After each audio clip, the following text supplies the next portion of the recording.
Teenage Mutant Ninja Turtles, Teenage Mutant Ninja Turtles, Teenage Mutant Ninja Turtles, Heroes of the Half Shell, Turtle Power. That's, because I can't do intros. What's up, guys? Thanks for tuning in.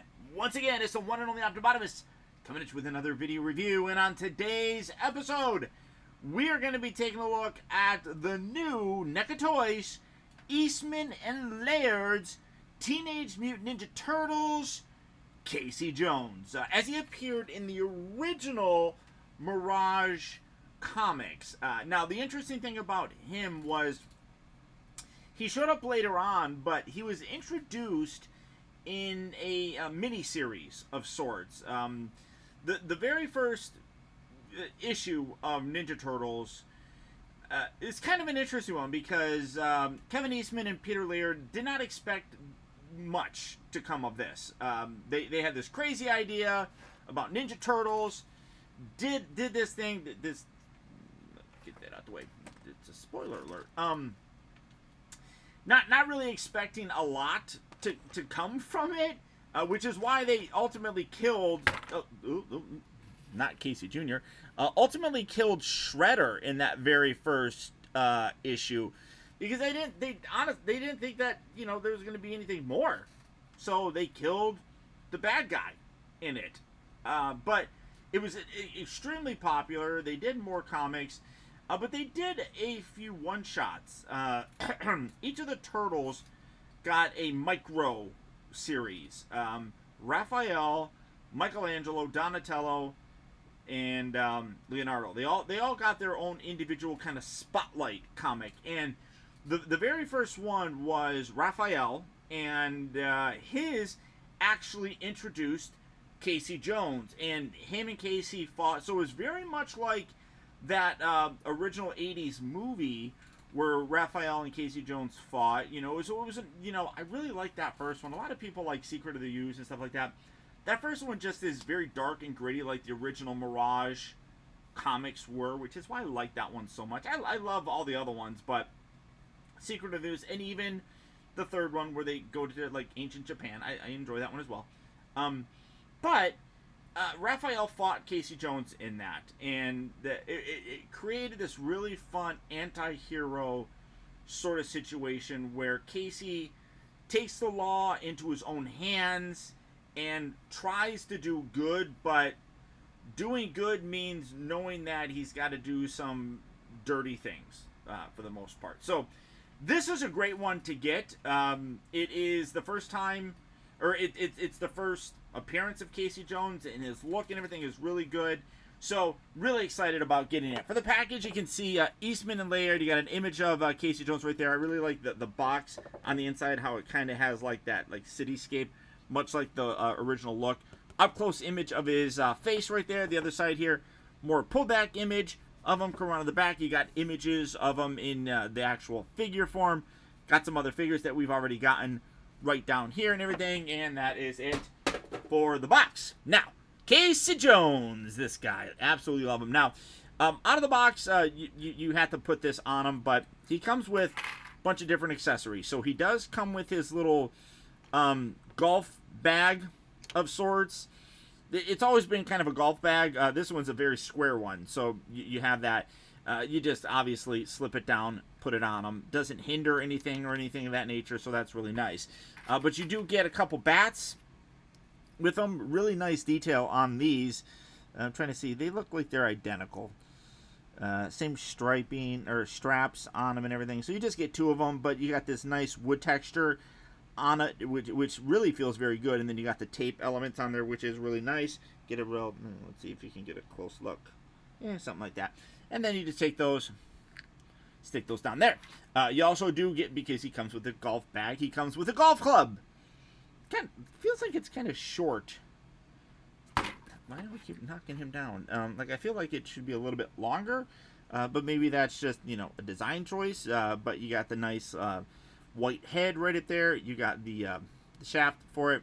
Take this guy, stick that in there. Now, I don't like taking it and putting it in like that, because you hide that look. So I like putting it there so you kind of see it right there. But then he also does come with a hockey stick. Now, this hockey stick's okay.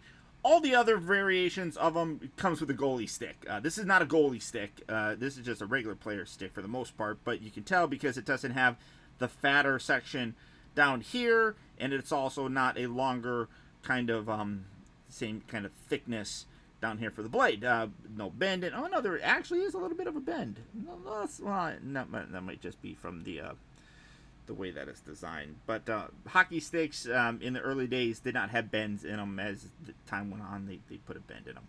But again, you got like the strap and everything with the tape. Looks really cool. Store that in there as well. He also does come with several different hands. You got some fisted ones right here, and then you have some more designed to hold things. These are a little bit more like, so this has a little bit of a gap between the thumb and the fingers. So for bigger ones like the baseball bat, this would be good for probably the golf club, and then this one here is very similar to that. So you can have both of these hands here holding the either hockey stick or the baseball bats. And then, like I said, this one is more designed because it's more narrow of a hole to hold that golf club, which is cool. You also do get this alternate head, which is him without the mask, which is really cool. Grumpy looking. Love that look on him. I mean, very, very cool. Very grouchy looking. But he also does come with a mask, which is really cool. Now, you can't really, I mean, you can put it on him, but you're not going to be able to, I mean, this is kind of soft, so you can kind of manipulate this a little bit, but you're not really going to, I mean, I guess if you fought with it a little bit, one thing that I like is that you can kind of angle it where it's like he's lifting it up. I do like that. So you can kind of wedge down on there. It's a little bit more difficult to get it like that. You don't really need to, but I like that you can do that with it. That's really cool, as if he's lifting it up to kind of get a better look at what's going on. Or you could just have the mask dangling there and have his head. But really cool Jason-style mask. Very, very, you know, one thing that's interesting, and you'll see this when I bring in the other Casey Jones for comparison, all these masks basically look the same, which is really cool. One obviously has a little bit more of a real life look. This is a little bit more comic-y looking, and then another one, you know, looks more like a cartoon, which is fine. But I dig that. I like that consistency with them. And then the other thing that's kind of cool is the mask that is on him already. Looks very good. You got the eyes in there as well. Everything on this is fantastic. Really very cool. Let's do the comparisons real quick. So get him to stand. You can see there is our very first appearance of Casey Jones. I'll just set that over here so we can go in like chronological order. Casey Jones as he appeared in the comics. This is how Casey Jones appeared in the original 80s cartoon. Again, getting him to stand. But again, you can see how the masks are consistent. I like that. You know, it shows that continuity, which is really very cool, where it's kind of like an angry eye sort of thing. You got the slits going up and down. Very nice. Now, I don't... The toys showed it being on the side. I would have to go back and look at the comic to see if this is accurate on this shoulder, having the strap go like that. That's the way that it's designed on the toy, so I would imagine. But again, you can see a very similar look with like the ripped shirt showing his little belly. You got the sweatpants, you got the boots and everything. Very nice. But you can also see like this is a goalie stick, whereas that one is a regular player stick. And then bringing in the 80s movie version of Casey Jones. Again, big size difference obviously here, but again, you can see the way that the masks are consistent. I really like that. That's a subtle little thing that I think is really nice, that just the, you know, the designers of the different looks for these guys carried through, which I dig. I really appreciate that. Again, he's holding a goalie stick as well. He also had a regular player stick, but I just like the goalie stick because, you know, I mean, I was a goalie for the longest time. But here you can see the comparison and the progression of the look for him, going from the original 80s comic to the original 80s cartoon to the original 80s movie.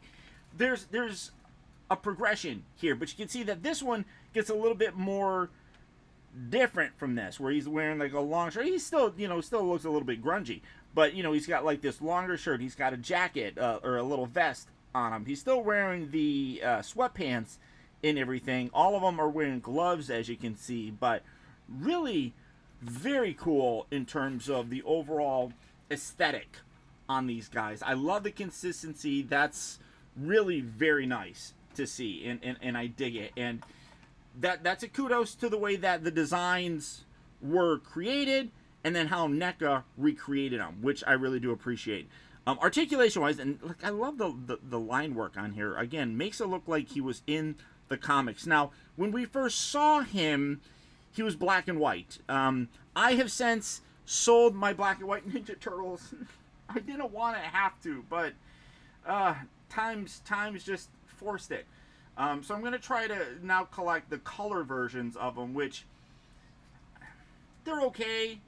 But you know, when I was reading the comics as a kid, they were in black and white. The only color versions were the covers of the books. You know, the first 4 were one color. You know, like it was red or green or blue. You know, something like that.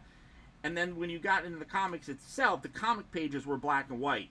It wasn't until issue number 5 where they used full color on the cover, but still the internal section was black and white. So I'm more geared towards that, but it seems like NECA is primarily focusing on doing these in color, which is fine. You know, it is what it is, but like so many other figures have come out that are mostly in color. And that's, you know, I mean, like they did a black and white version of Shredder, which I have. That was like a convention exclusive. And then some foot soldiers, but basically that's it. You know, Fugitoid was colored. Renee was colored. Triceraton was colored. The Utron was colored as well. You know, things like that. And they did multiple color versions of Shredder as well. So I'm just going to stick with that, I guess. But I do like the way that it looks. I like the lines on there. Again, making it look like it's, you know, from a comic book and stuff. Love the detail with the head, as I talked about. The helm, or the mask on there looks really cool. The gray for that ripped shirt. Got the gloves. Got the sweatpants. Got the boots right there. Articulation-wise, head is on a ball joint, so you get a good range of motion with that. The shoulders do move. They're really stiff, but you can get those moving in and out. They also rotate forward and back. They rotate at the bicep section. You have 2 bends at the elbow. Is that one? Are you going to bend? Or are you going to break? That should be the news here. Bend or break? No, I'm not going to force it, but you can get that. Is this one doing the double joint? Yeah, that one kind of is more than that one is, but, you know, is what it is. Now, when you come down, you also do have the wrists that move forward and back and rotate all this stuff. You have this diaphragm section, so you can kind of move that around, but he also does have a waist that can rotate around. You can knock stuff out of his little bag. The hips, because this is a softer rubber for his diaper section, you can move it forward and back, but it does kind of warp that a little bit, but you don't want to push too terribly high. That's just, that sounds gross. I don't like that. The rotation there, in and out, all that fun stuff. Do have 2 bends at the knee. The ankles do rotate right above the boot. They do have a forward and back cut, but they also do have the hacky sack, so you can rotate that around as well. So you can get some really good posing with this guy, which is wonderful because he wasn't a ninja or anything, but he was a brawler. And, you know, a lot of times brawlers get in crazy positions and stuff as they're brawling. So really fun, really happy to get this guy. The newer Mirage stuff I'm not the biggest fan of. They don't look like teenagers. They look like grown-ass men. So that's why I never really got... And I just saw that they recently announced that there's going to be all 4 of the brothers coming out in individual packages, when originally they were released as a 4-pack. That 4-pack was fairly hard to get, but they're re-releasing them individually, which is nice. For the people that didn't get it, I'm not going to pick those up. I haven't read the newer Mirage comics. I am curious about checking out The Last Ronin, just because of that story, and I feel like that story is really kind of powerful, very cool. Very dark, but very much like the original Eastman and Laird stuff. And I know those two are working together again with a lot of more recent stuff, which is really cool to see. But this is the look, this is the style, this is the design that I grew up with and I love. So cannot recommend this guy enough to you guys. Now all these Ninja Turtle figures, I believe, I think they're Target exclusives. I don't know. I got mine at Target, and they had a bunch of. They must have just restocked. So they only had one of him, but they had like a couple Renees. They had the 4-pack with the turtles in their cartoon look, where they were disguised as like not really punks, but you know, like they were wearing jackets and sunglasses and stuff. I didn't care to pick that up just because I'm not the biggest fan of the disguises or anything like that. It was cool to see, and they did it often, but it just have the regular turtles for me. That's perfectly fine. But this guy looks great. So if you see him in the stores, I would definitely recommend picking him up. If you are an original 80s Mirage comic fan, this guy looks fantastic. So there you go, guys. There's my look at the new Eastman and Laird Teenage Mutant Ninja Turtles Casey Jones from NECA Toys, as he appeared, as I said, in the original Mirage comics. If you like this video, I would really appreciate it if you would show that support by hitting that little thumbs up button. I'm really curious, when I say thumbs up, did that little thumbs up button blink? Because it's supposed to. I'm curious. But it helps hitting it, so please do it. I know this isn't a Transformer review, so not a lot of people are going to be watching this, but if you do, I really appreciate all you guys. If you are new here to enjoy my reviews of Ninja Turtles and things like that, I actually do some from time to time. Not as many now, because there's not as much stuff coming out now that I'm interested in. But hit that subscribe button. That way you don't miss out on any future reviews of mine. And until next time, this is Optibotimus saying adios, au revoir, and cowabunga, dudes!